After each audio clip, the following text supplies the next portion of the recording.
Eu nunca imaginei que ia contar essa história pra ninguém. Não por vergonha, não exatamente. Mas porque tem coisas que a gente guarda tão fundo que até esquece que elas existiram. Só que hoje, depois de tudo que aconteceu, sinto que preciso botar pra fora.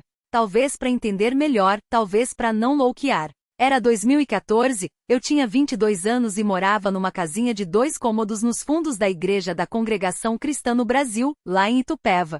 Não era nada luxuoso, um quarto, uma cozinha minúscula e um banheiro que, quando chovia, o cheiro de mofo subia pelas paredes. Mas para mim era um privilégio. Eu era o zelador do templo, varria o salão, cuidava do jardim, ajudava a organizar os cultos. Eu, mais importante, morava de graça. Naquela época, meu salário de auxiliar de produção mal dava para aluguel e comida, então quando o irmão João, o ancião mais velho da igreja, me ofereceu o quarto nos fundos, eu aceitei na hora. Nem pensei 2 vezes. O irmão João era um homem sério, daqueles que falavam pouco e quando falavam, todo mundo escutava. Devia ter uns 70 anos, cabelos brancos sempre penteadinhos para trás, ternos escuros mesmo no calor. Ele era viúvo há uns 10 anos, e desde então vivia sozinho numa casa simples perto da igreja. Todo mundo na congregação respeitava ele, afinal, era um dos mais antigos, um dos que ajudaram a construir o templo com as próprias mãos. Eu, que era novo na fé, olhava para ele como um exemplo. Um homem de Deus, firme e inabalável. Só que a gente nunca sabe mesmo o que se passa por trás das portas fechadas, né? Começou com um cheiro. Não era forte, não era todo dia, mas de vez em quando eu passava pela lateral da casa dele à noite, vinha aquele odor doce meio queimado, misturado com algo terroso. No começo, achei que fosse incenso. O irmão João gostava de rezar sozinho no quarto, e às vezes queimava aqueles palitos cheirosos. Mas uma noite eu estava voltando do mercado, eram umas 9 horas, a igreja já estava vazia, só ouvia o barulho dos grilos, e passei perto da janela entreaberta da casa dele. O cheiro veio mais forte, e dessa vez não tinha dúvida, era maconha. Fiquei paralisado. Não por julgar, não mesmo. Mas por quê? Como? O irmão João? Aquele homem que pregava contra os vícios, que falava com voz trêmula dos perigos do mundo, que orava pelos jovens da igreja para não caírem nas drogas. Minha cabeça não conseguia encaixar as peças. Será que eu estava enganado? Talvez fosse algum remédio, alguma erva medicinal. Mas eu conhecia aquele cheiro. Na minha adolescência, antes de me converter, eu já tinha fumado algumas vezes com uns amigos. Não era incenso. Não era nada santo. Fiquei dias sem dormir direito. Toda vez que via o irmão João no culto, com aquele jeito solene, as mãos juntas em oração, eu me sentia um hipócrita. Porque eu sabia, e fingia que não sabia. Até que uma tarde, depois do almoço, resolvi enfrentar. Não ia denunciar, não ia contar pra ninguém. Só queria entender. Bati na porta dele. Ouvi os passos arrastados, a chave girando. Quando ele abriu, estava de camisa social, mas desabotoada no pescoço, os olhos um pouco vermelhos. Sorriu fraco.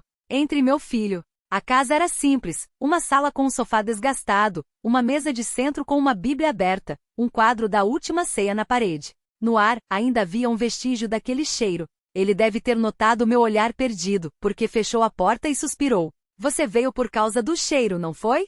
Não adiantava mentir. Irmão João, eu não queria bisbilhotar, mas... Ele se sentou no sofá, passou a mão no rosto. Senta aqui, rapaz. Obedeci. O coração batia tão forte que eu tinha medo que ele ouvisse. Quantos anos você tem mesmo? Ele perguntou. 22. 22, repetiu, como se estivesse calculando algo. Na sua idade, eu já era casado, já tinha 2 filhos. Trabalhava na roça de sol a sol. Não tinha tempo para nada além de sobreviver. Aí, quando minha mulher faleceu, fiquei sozinho. Sozinho de verdade. Você sabe como é isso? Balancei a cabeça, mesmo sem saber. A solidão, meu filho, é uma coisa que corrói por dentro. Não é como a fome que a gente sente na barriga. Não é como a dor que lateja. É um vazio que não tem nome. Ele olhou para a janela, onde a luz do fim de tarde entrava em faixas. Um dia, uns 5 anos atrás, um rapaz da cidade me ofereceu um baseado. Falou que era para aliviar a cabeça. Eu nunca tinha fumado nada na vida, nem cigarro. Mas naquela época, qualquer coisa que prometesse tirar aquele peso de cima de mim, eu topava. O primeiro trago foi horrível, me deu uma tosse que pensei que ia arrancar os pulmões. Mas depois foi como se o mundo ficasse mais leve. Não que os problemas sumissem, mas eles paravam de gritar tanto dentro da minha cabeça. Comecei a fumar todo dia. De manhã, antes de ir pro trabalho. À noite, antes de dormir. Às vezes, no meio da tarde, quando a solidão apertava demais. Não demorou muito para eu perceber que não estava mais aliviando nada. Só estava fugindo. E fugir cansa, meu filho. Cansa mais do que enfrentar. Um dia acordei com as mãos tremendo. Não conseguia segurar nem a xícara de café. Foi aí que soube que tinha ido longe demais. Joguei tudo fora na mesma hora. Mas o pior não era a abstinência, não. Era voltar a sentir aquele vazio de novo, só que agora com a culpa em cima. Porque eu sabia que tinha trocado uma dor por outra. Por que você tá me contando isso? Perguntei, mesmo sem querer interromper. Ele virou o copo de pinga na mesa, olhando profundo como se tivesse alguma resposta lá. Porque você tem olho de quem tá procurando um jeito de não sentir. E eu sei onde isso leva. Fez uma pausa, coçou a barba rala. Não tô dizendo pra você não beber, não fumar, não fazer nada. Cada um sabe da sua vida. Mas se for pra afogar alguma coisa, melhor enfrentar logo. Porque senão, um dia você acorda e não sabe mais quem é você sem aquilo que te entorpece. Ficamos em silêncio. Do lado de fora, um cachorro começou a latir, daquele jeito insistente que parece que nunca vai parar. Eu pensava naquilo que ele tinha falado, mas ao mesmo tempo minha cabeça já estava em outro lugar, no quarto que eu alugava, na conta que estava para vencer, no serviço que não estava dando certo. Em como às vezes a gente só quer um pouco de paz, mesmo que seja falsificada. Você tem família? Ele perguntou de repente. Tenho uma irmã, mas a gente não se fala há anos.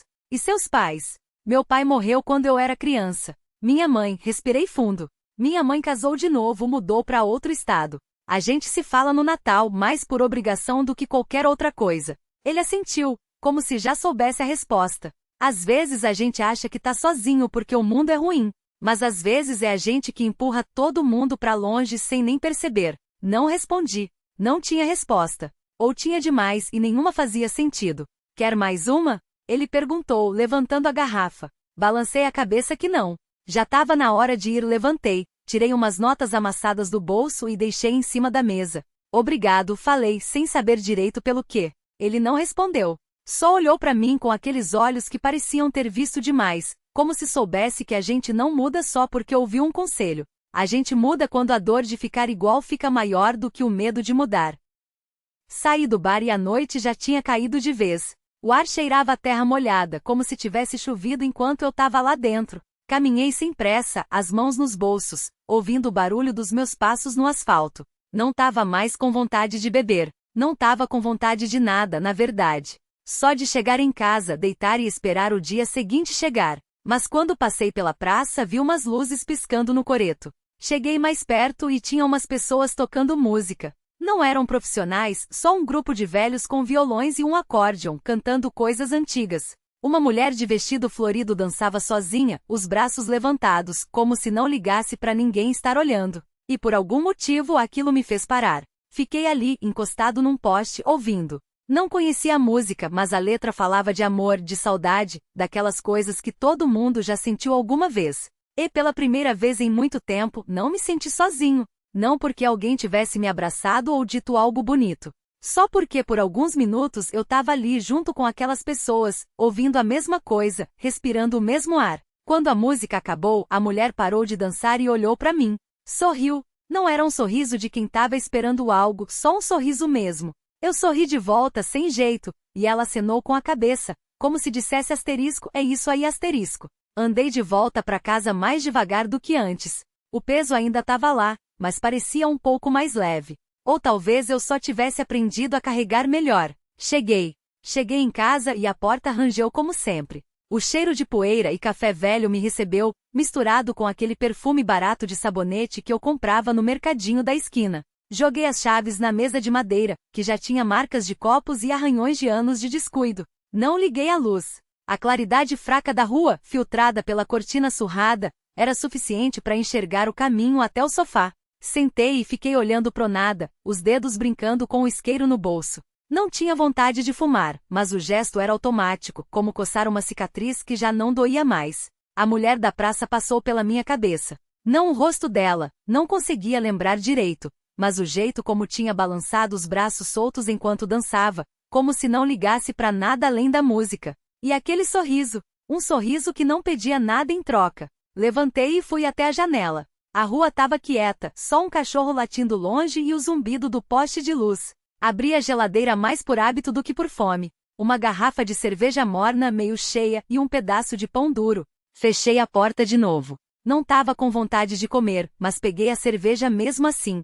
O primeiro gole foi amargo, quase azedo, mas engoli sem careta. Voltei pro sofá e liguei o rádio. Não era a mesma estação da praça, mas qualquer som servia para encher o silêncio. Uma voz arrastada cantava algo sobre estradas e despedidas. Encostei a cabeça no encosto e fechei os olhos. Não era sono, só um cansaço que vinha de dentro, como se os ossos pesassem mais do que o corpo. Não sei quanto tempo fiquei ali. Quando abri os olhos de novo, a música tinha mudado, agora era um samba antigo, daqueles que minha mãe ouvia quando eu era criança. Lembrei dela dançando na cozinha com a colher de pau na mão como microfone, e senti uma pontada no peito. Não era dor, era só a memória. Algo que não doía, mas também não passava. Levantei e fui até o quarto. A cama estava desarrumada, o lençol amassado num canto. Não me lembrava de ter deixado assim, mas também não me surpreendi. Deitei por cima das cobertas, sem tirar nem a camisa nem os tênis. O colchão afundou de um lado, como sempre faz quando eu me deito de qualquer jeito. Fiquei olhando pro teto, seguindo as rachaduras no reboco com os olhos. Uma delas parecia um mapa, ou um rio seco. Pensei na mulher da praça outra vez. Será que ela também estava deitada assim em algum lugar, ouvindo o silêncio da própria casa? Será que ela lembrava de mim, ou eu já era só mais um rosto na multidão que passou por ela hoje? Não tinha resposta, e isso não me incomodou. Pela primeira vez em muito tempo, não me senti obrigado a entender tudo. Às vezes as coisas são só o que são. Uma música na praça, um sorriso trocado, uma noite que acaba sem pressa. Virei de lado e fechei os olhos de novo. O rádio ainda tocava baixo, agora uma canção que eu não conhecia, mas a melodia era suave, como se fosse feita para embalar quem não consegue dormir. Respirei fundo, sentindo o peso do corpo afundar no colchão.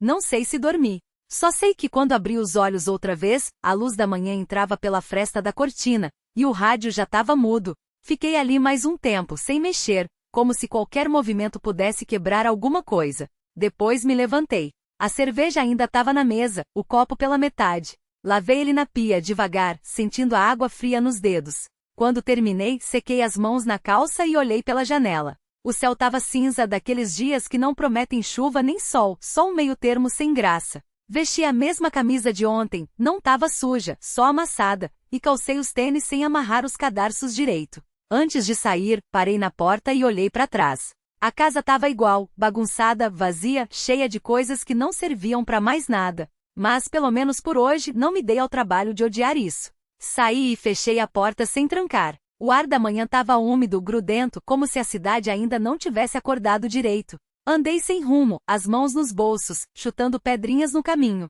Não estava pensando em nada em especial, só deixando os pés me levarem. Passar pela praça foi sem querer. Não tinha ninguém dançando hoje, só uns poucos bancos ocupados por velhos lendo jornal e umas crianças correndo atrás de pombas. As aves batiam as asas num alvoroço surdo, levantando poeira do chão seco. Uma delas pousou perto dos meus pés, me olhando de lado com aquele brilho preto e redondo nos olhos. Não mexi. Ela bicou uma casca de pão murcha e voou baixo, quase roçando minha canela. Sentei num banco de madeira quente, o sol já começando a doer nos ombros. Um dos velhos tossiu fundo, cuspiu no chão e virou a página do jornal com dedos amarelados de nicotina. As crianças gritavam, mas o som vinha de longe, como se estivessem dentro d'água. Fechei os olhos por um segundo e senti o cheiro de terra molhada vindo não sei de onde, misturado com o fedor de mijo seco do banheiro público ali perto. Levantei quando o estômago apertou. Não era fome, era só o costume de não ficar parado muito tempo. Segui pela rua estreita atrás da praça, onde as casas têm grades nas janelas e os postos de gasolina vendem cerveja gelada desde cedo. Um cachorro magro latiu para mim do outro lado da rua, preso numa corrente enferrujada.